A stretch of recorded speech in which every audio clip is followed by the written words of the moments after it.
you're talking. This is completely bizarre. Uncut, after-hours conversation for the up-all-night generation. Late night Iain Lee on Talk Radio. We have ways of making you talk. Yes, Ed. Evening, boss. Hello, Ed. What you got for us? Well, I wanted to talk about the Beatles film. I was in the same screening as you were tonight. Were you there? Yeah, I was there. Yeah. Well, you should have touched me on the shoulder. Well, I was thinking about it, and then, it's kind of... I never want to go up and talk to famous people, because it's always kind of it's always awkward and weird. Well, no, it's not. It's not. I'm not famous. Come and say hello. Always come and say hello to me. I had a nice chat with a bloke called Tom there, who works for Reader's Digest, and he was a big fan of Andy Partridge, and he said, Iain, sorry to interrupt, but I heard your interview with Andy Partridge, and we just had a really nice 10-minute geek out about Partridge. It was lovely. Oh, right, okay. Anyway, what did you reckon, Ed? Well, what I reckon of the film? Yeah. I really enjoyed it. I thought it was great. So, I mean, like you, I'm like a big Beatles geek. Yeah. And when I heard, Ron Howard's making a Beatles documentary, Richie Cunningham's making a Beatles documentary, I thought, well, what's the point? Because, everyone's seen the Beatles anthology and, you've got all the information you need and stuff. But then when I heard they were just doing the touring years, I thought, right, that's quite interesting, because, there's some stuff in there that maybe not everyone's heard of. So, have you read the book called Shout by, what's his name? Philip Norman. Philip Norman? Yes, a long time ago, yeah. Yeah, so that was kind of written around the time, and that was kind of a bit of a behind-the-scenes thing about... That was written about 1968 or something, wasn't it, I think? Yeah, I think that's right. Before they'd finished, they were still together when it came out.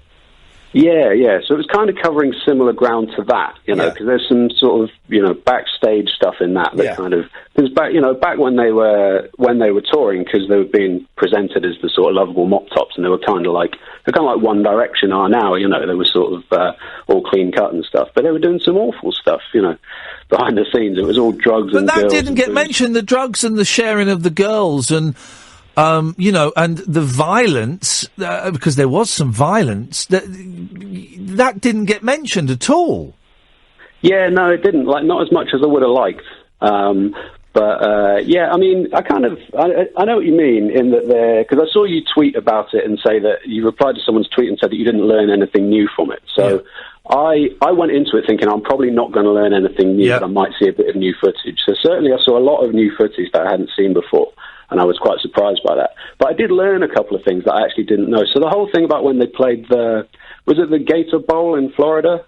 Yeah. That was good. That was good. Yeah, so there was going to be a segregated audience. Yeah. And then they spoke out about it. And I'd never heard that before. I was completely unfamiliar with that. So, I was quite pleased that there was some actual new information in it. But that was it, I think. That was the one story. You're right. There was some good footage from Sweden, and I know I've seen the Paris footage. There was some of the later American concerts, the Super 8 footage I hadn't seen before, but there was I'd seen quite a lot of that footage before. And I hadn't heard the thing about the segregated the concert and that, but that was it. That was the only story I hadn't heard. Now, and I know I'm a card-carrying Beatle geek, right? I know that, and it's hard for me to kind of switch that off. But I enjoyed it. I really enjoyed it. I'm being really nitpicky, but I found it a little bit thin. Yeah, I know what you mean. I think one of the things that really nailed for me was how in the Beatles anthology and all the other documentaries, the stuff you always get about the screaming, right? The girls screaming. That's always, you always get a lot of footage of the sort of close-ups of the girls with their faces all contorted and crying and stuff. Yeah. And you're always encouraged, I feel like the way they frame it, you're always encouraged to kind of laugh at it in a way. But this time round, I thought they really nailed the fact that was kind of culturally significant, all these teenagers have been living in sort of post-war Britain, and it was all sort of austerity and stuff. And teenager was quite a new term around then. I think that's kind of when the term teenager was coined. And all of a sudden, they had an excuse to go nuts for the first time in their lives. And I'd go further than that. I'd say for girls as well to come out of themselves like that was something else. These were girls who would generally become Little Women very early on, wouldn't they? Yeah. I tell you, the footage I enjoyed the most was, I think it was the Manchester Cinema from 1963. And I've seen that before, but I've not seen that in such good quality. And I tell you what I noticed that I'd never noticed before, and it was because that was in HD, and because it was massive. All the jelly babies on the stage, because they used to chuck. Yeah, they used to chuck jelly babies, because George Harrison in an interview said once, "I like jelly babies," and so they would get jelly. And it was the first time I'd ever seen. It was all these little coloured. It looks like confetti on the floor, but it wasn't. It was jelly babies. And that was the first time I'd noticed that. But I didn't like the colourised stuff, Ed. I don't approve. It was a weird choice, wasn't it? Because I noticed that as well. And you're right when you said, I think you said earlier that it makes them look ginger. I think like that concert from, I think it was Washington, was it the one where they had to turn the drums round? Yeah, and that's a great concert. And there's more brilliant footage of, like, every couple of songs, Ringo gets up and he has to move the drums around.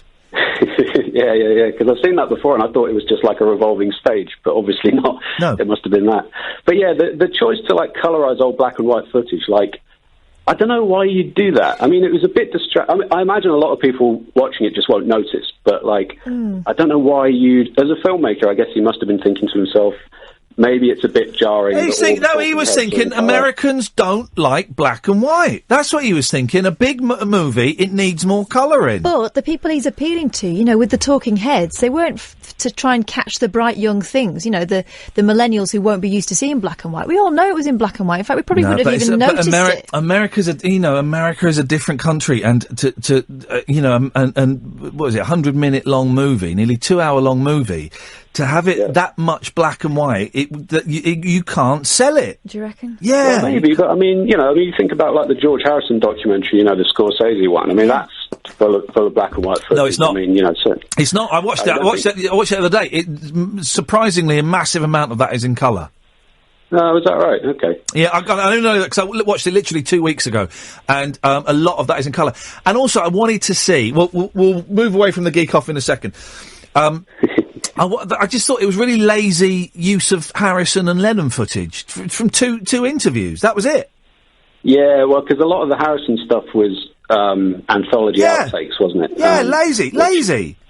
Yeah, I mean, it's tricky, I suppose, to get. I mean, because obviously with both of them, there did come a certain point at which you couldn't really interview them anymore. No, but there was so much more footage of Harrison in the 70s talking about touring and stuff and how he hated it and all. I just thought they found two good interviews and they've nicked bits out of that. I tell you what I did think was new. Yeah. The US journalist that they spoke to. Oh yeah, that had been on tour. Yeah. He's coming on this show, hopefully. Oh really? Yeah, hopefully. I've never heard of that guy before. No. Yeah. No, I hadn't, and I thought he was. I thought he was a really good addition to the story. Because he was very, very straight, wasn't he? Hanging out with the Beatles. I don't know. Yeah. The next time I met them, I was surprised to find they were very high on marijuana. Ed, listen, I've got to move on. Thank you for that. Triss and Barry, stay there. 0844 499 1000. Across the UK, online and on DAB. Talk Radio. For those about to talk, we salute you. In the details very often is the beauty. When all these little things come together, it's the ultimate feeling of completeness. That's it. The new V40